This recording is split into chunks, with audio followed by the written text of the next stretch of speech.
తర్వాతన అతను ఏపీ భవన్ కి ఎంప్లాయీగా వేయించుకున్నాడు ఢిల్లీ. ఇంకో జోక్ ఏంటో తెలుసా మీకు?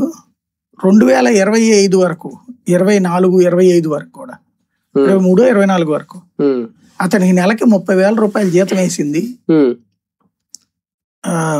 అతని పేరేంటి ఇప్పుడు? వేమిరెడ్డి, నెల్లూరు.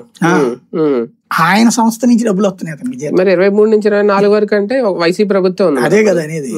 అప్పుడు ఇతను కూడా వైసీపీనే కదా. అవును, వైసీపీ.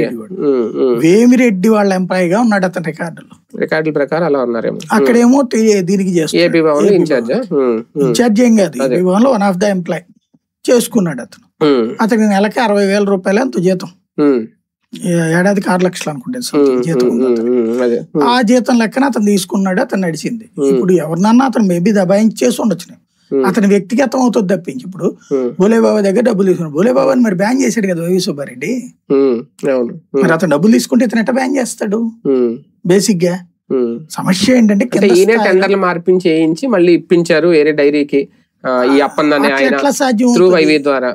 ఎట్లా సాధ్యం అవుతుంది అంటే అప్పుడు ఆయన చైర్మన్ గా ఉన్నారు కాబట్టి. అది అసలు చైర్మన్ డెసిషన్ కాదు, ప్రొక్యూర్మెంట్ కమిటీ అని ఉంటది.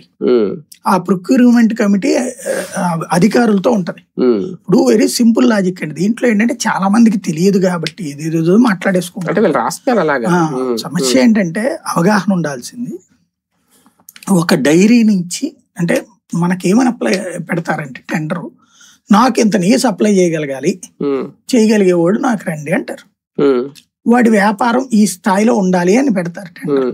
అంతేగాని 1,00,000 ఆవులు నీ దగ్గర ఉంచుకుని ఆ 1,00,000 ఆవుల నుంచి తీసిన పాల నుంచి వచ్చిన వెన్నతోనే మాత్రమే మాకు నెయ్యి తయారు చేసి ఇవ్వాలని అసలు ఎక్కడ